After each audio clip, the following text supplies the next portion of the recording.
안녕하세요. 배지 원장입니다. 자, 현대시는 긍정, 부정 분석을 하는 게 무엇보다 중요합니다. 낯선 작품도 할 수 있도록 연습하는 거 잊지 말고 잘 따라오시면 됩니다. 자, 오늘 유명한 작품이죠. 김광섭의 생애 감각은 아마 여러분들이 2학년 때 한 번쯤 봤을 것 같은 그런 유명한 작품이어서 조금은 좀 빠르게 진행을 해도 될 것 같은데 저 들어갑니다. 제목을 보면 알겠지만 이 작품의 큰 틀만 미리 얘기해 주자면 이제 아는 작품일 거라서 생에 대한, 삶에 대한 어떤 감각이 일깨워졌어요. 원래는 그게 없었는데 그래서 막 거의 마지막이라고 생각했는데 그 감각이 일깨워졌다.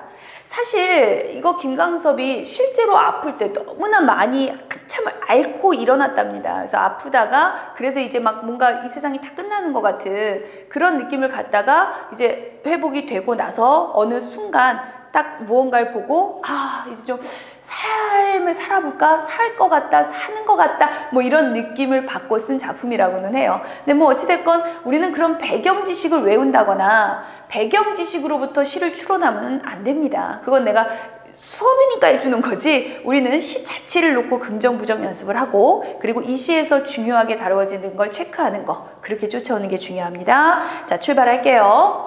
자, 여명의 종이 울린다. 원래 여명의 종이라고 하는 건 뭐냐면 원래 여명이라는 게 여러 가지 의미가 있기는 해요. 뭐 희미한 빛 아니면 새벽빛 무언가 새로 시작하는 그런 빛 뭐 이런 개념으로 보시면 되는데 어쨌든 그런 의미로 쓰였다라고 여기에서도 보시면 되겠습니다.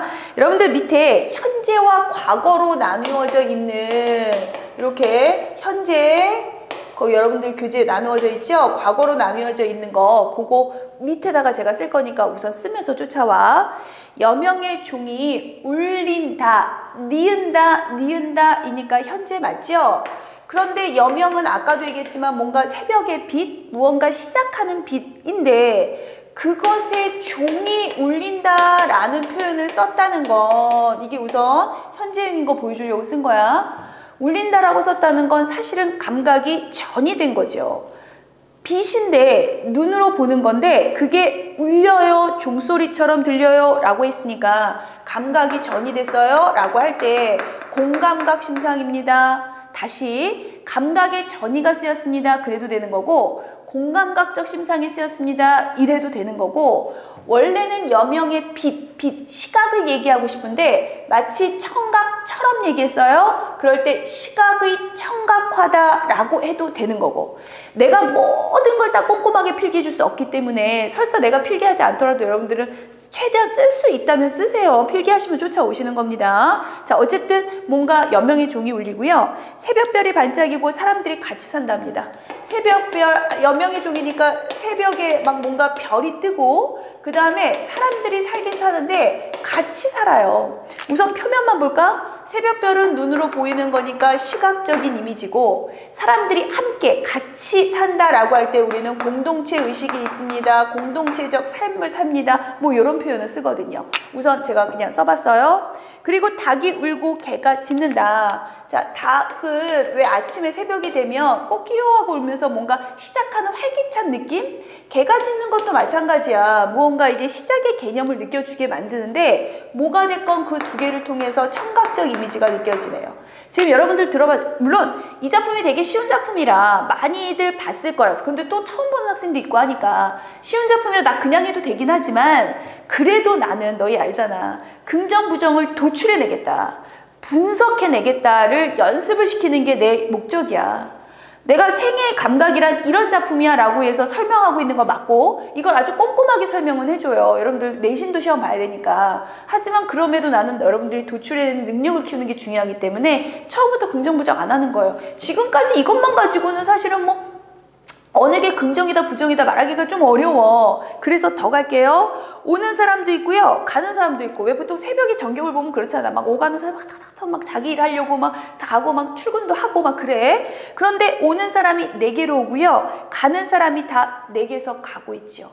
그러니 오는 사람이든 가는 사람이든 모두 다 내게로 와요. 내가 중심이야. 그러니까 내가 중심으로 왜 보통 그런 드라마 영화 있는데, 드라마 영화에 가끔 보면 이렇게 사람이 내가 서 있으면 나는 뚜렷하게 이렇게 모양으로 서 있는데 막 오가는 사람들이 앞에 막 왔다 갔다 흐릿하게 처리해가지고 그들은 그닥 중요한 사람들이 아니야. 막 흐릿하게 왔다 갔다 하고 나만 탁 있는데 와중에 막 왔다 갔다 와중에 나는 딱 서 있는, 이런 표현을 하는 광고나 영화 같은 거 많이 있거든요. 그러니 내가 중심인 거죠. 오가는 사람들은 흐릿하게 처리하잖아.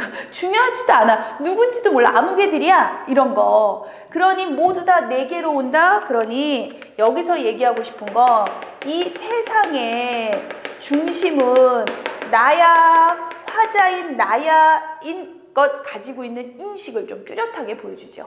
이 세상의 중심은 나야 라고 한다는 건 물론 잘난 체라고 볼 수도 있겠지만 나를 중심으로 나를 귀하게 생각하는 어떤 긍정적인 인식이 아닐까 싶어요. 그런데 그게 명확하지 않으니 좀 더 가겠습니다. 자, 아픔에 하늘이 무너졌다. 바뀌었어요. 내가 미리 써놓긴 했지만 현재와, 자 이제 이쪽으로 올까요? 이쪽에 과거라고 본다면 미리 써놓기는 했지만 현재에서 과거로 넘어갔다면 갑자기 현재 얘기를 하고 있었는데 과거로 이렇게 이전돼 갔을 때 우리는 역전적이다 혹은 역전적 구성 체계를 가지고 있다, 이런 말 하는 거 알고 계시죠? 과거 얘기를 한번 해볼게. 과거에 대체 무슨 일이 있었는지. 아픔에 하늘이 무너졌답니다. 졌다 과거형이잖아. 그러니까 과거 옛날에 내가 있잖아. 너무너무 아플 때가 있었어. 그 아픔이, 얘들아 현대시는 다시 설명할게요. 구체적인 뜻은 중요하지 않아. 실제로 김광섭이 아팠었답니다. 그래서 한 일주일인가 입원하고 아팠었대요. 근데 그런 지식을 외우는 건 중요하지 않고, 두 번째, 그러니까 이 아픔이 구체적으로, 그러니까 무슨 뭐 암 같은 거였나? 아니면 팔다리 골절인가? 그런 아픔? 아니면 사랑하는 사람하고 이별을 해서 뭔가 어떤 정신적인 아픔, 상처? 그건가는 중요한 게 아니라니까? 우리한테 중요한 건 근부예요. 어쨌든 너무 아파서 그 아픔이 어떤 거든 하늘이 무너질 정도야. 그러면 부정이죠. 이제 화자 입장에서 항상 문맥 중에서 우리는 긍정 부정을 찾겠다. 그러니 아픔 때문에 하늘이 무너질 정도면요, 삶이 얼마나, 그러니까 왜 보통 나 뭐 하늘이 무너지는 것 같아 세상에 라는 표현 쓰잖아. 부정적인 표현을 하고 싶다. 하늘이 무너졌어요? 그런 거 삶에 있어서 아주 절망적인 상황을 얘기하는 거지. 최고조지 이 정도면. 더 이상의 그 하늘 무너졌대는데, 심지어는 깨진 하늘이 아물 때도 하늘이 무너져서 깨졌어요? 근데 그게 좀 이제 좀 시간이 흐르다 보니까 조금 괜찮아져. 좀 아물어 가기는 해. 그런 상황에서조차도요, 가슴에 뼈가 서지 못한답니다. 가슴에 뼈가 서야 뭔가 삶이 다시 뼈대가 있어야 사는 거잖아. 그러니까 뼈가 어떤 삶에 대한 의지 같은 거라면 그 뼈가 중요한 건 제대로 서지 못했다는 건 역시나 부정적 표현이죠. 긍정적인 게 안 됐어요 이니까 부정이라고. 그래서 굳이 얘기하자면 삶의 의지 같은 거, 그런 것들이 제대로 서지도 않고요. 그래서 푸른빛은 우리 일반적으로 빛만 봐도 우리 긍정적으로 보지만 푸른색은 긍정적으로 보거든요. 그런데 그래서 왜 푸른 하늘 이런 표현 쓴 거잖아. 그런데 푸른빛이 장마에 흘러넘치는 흐린 강물 위에 떠서 황야로 가버렸어요. 그러니 여전히 부정적 상황. 얘를 긍정적인 희망, 미래에 대한 희망 뭐 이런 것들로 본다면 얘가 장마 때문에 흘러넘쳐서 흐린 강물을 따라서 저기 더 흐린 황야로까지 넘어가서 가버렸어요 이니까 삶은 여전히 제대로 되지 않았어요. 삶은 여전히 절망적이네요. 이래서 이제 장마 때문에 뚝이 넘쳐 흘렀잖아. 그러다가 뚝이 막 무너지고 내 삶이 그렇게 느껴지는 거야. 그렇게 무너져 내리는 듯한, 무너지는, 자 정확한 그 뜻 정의해 볼까요? 무너지는 뚝에 혼자 서 있어 봤어요. 뭔가 무너지는 건 역시 부정이겠죠. 삶이 무너지든 무엇이 무너지든 의지가 무너지든 그 뚝에 혼자 서 봤더니, 자 요 밑에 보이십니까? 그랬더니 기슭에 채송화가 무더기로 피어 있는 거야. 일반적으로 뭐 반드시 그런 거라고는 하지 않았어. 하지만 일반적으로 꽃이 나올 때는 우리는 긴장해야죠. 왜? 뭔가 긍정적인 얘기를 하고 싶을 거야. 채송화 하면 왜 여러분들 할머니 꽃씨를 받으시다에서도 배웠지만 뭔가의 어떤 긍정적 이미지, 그 중에서도 생명력을 의미한다고 했잖아. 아니나 다를까 채송화가 무더기로 피어서요 생의 감각을 흔들어줬어요. 나한테. 그러니 무너지는 뚝에 채송화가 잔뜩 피어 있었는데 걔가 어떤 생의 삶에 대한 감각이요. 이제 한번 살아봐야겠다. 아, 삶이구나. 살자라는 감각을 막 흔들어줬어요. 삶에 대한 인식을 하게끔 만들어준 거죠. 채송화가 어떤 생명력이라면 생명력을 일깨워줬어요. 인식하게 만들어줬어요. 잘 봐. 그러면 어찌됐건 뭔가 삶을, 생명력을 인식해주는 이 단어들이 긍정이고요.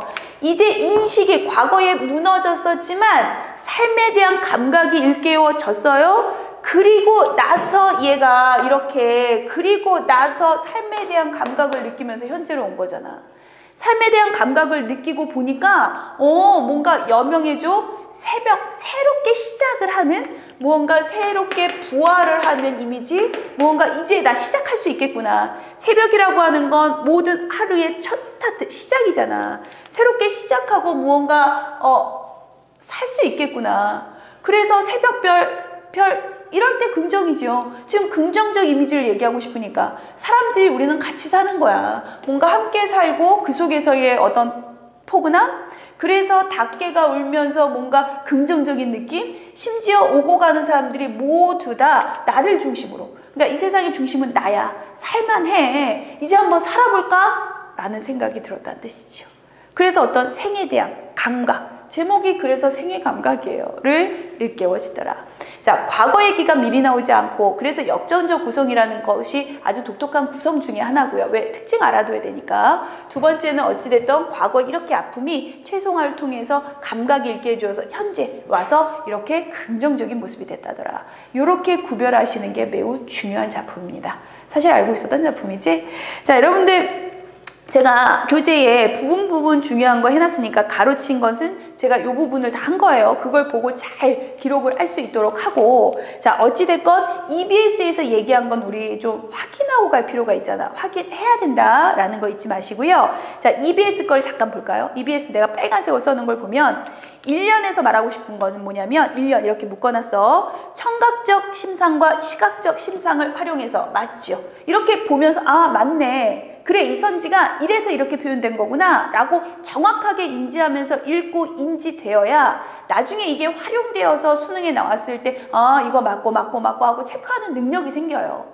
꼭 알아두시는 겁니다. 무조건 그냥 생각도 하지 않고 그냥 쭉쭉쭉쭉 외우려고만 노력한다고 해서 외워지는 게 아니야. 활용해서 새롭게 시작하는 상황이 주는 생동감 넘치는 새롭게 무언가 시작을 하는 그 상황에서 느껴지는 생동감. 이 생동감이란 단어는 굳이 외우지 않으셔도 되는 게 반드시 생동감이란 단어를 써서 선지를 써서 출제자가 내리란 보장은 없어요. 이 생동감 대신에 생애 감각이라고 해도 좋고 생애 감각 대신에 긍정적인 삶에 대한 인식 이렇게 쓸 수도 있거든. 그러니까 너희들은 이런 것들 읽을 때 생동감 긍정적이니까 맞지. 긍정이니까 생동감이 느껴진다. 괜찮아. 됐지요? 그렇게 연습을 하면서 읽으셔야 돼요. 그게 국어 공부를 잘하는 방법이야. 자, 모든 사람들이 내게로 오고 가요. 화자를 중심으로 한 세계인식을 하고 있지요. 자, 3년 들어갈까요? 왜 절망적인 이 상황 기억나지? 이 상황이 3년이었어. 1년과 대비되는 암울한 분위기. 1년이 요 부분이었잖아. 얘와 대비되어 네, 맞지요. 그리고 마지막 사연을 보시면 화자의 위태로운 상황과 그것의 극복 가능성. 위태로운 상황 있어. 하지만 긍정이 나왔다는 건 이 위태로운 상황을 극복할 수 있는 가능성이다. 맞는 선지네. 정확하게 인지하면서 읽을 거. 그리고 채송화에 대해서는 EBS에서 뭐라 그랬냐면 불행한 현실에 처한 존재에게 생명에 대한 희망과 의지를 갖게 했죠. 왜? 삶의 감각을 흔들어줬으니까. 이제 생에 대한, 삶에 대한 희망과 의지. 희망과 의지라고 꼭 안 나올 수도 있어. 그런 선지를 변행하겠다는 뜻이야. 하지만 어쨌든 긍정적인 걸 만들어준 게 채송화 맞죠? 채송화를 보고 흔들림을 당한 거니까. 됐지? 이렇게 이해하면서 시를 보셔야 된다는 뜻입니다. 다시 얘기해요. 시를 보실 때 중요한 건 긍정, 부정을 구별할 수 있다. 스스로. 이건 배운 작품이지만, 그래서 적어도 EBS 작품이니까 너희들이 외우긴 하겠지만, 외워버리면 그만이지만, 이렇게 EBS에서만 나온 시만 나온다? 아니에요. 최소 한 작품, 심지어 두 작품 다 낯선 작품 나올 가능성이 매우 높습니다. 그러니까 내가 스스로 한다 잊지 말고 이렇게 연습을 하셔야 됩니다. 중요한 포커스 잡으시고 이 작품은 이런 거야를 배우셨다면 필기 정리하시면서 다시 한번 중요한 거 암기하고 체크하셨으면 좋겠습니다. 자, 여기서 이 작품 또 마무리할게요. 다음 작품에서 뵙겠습니다. 수고하셨습니다.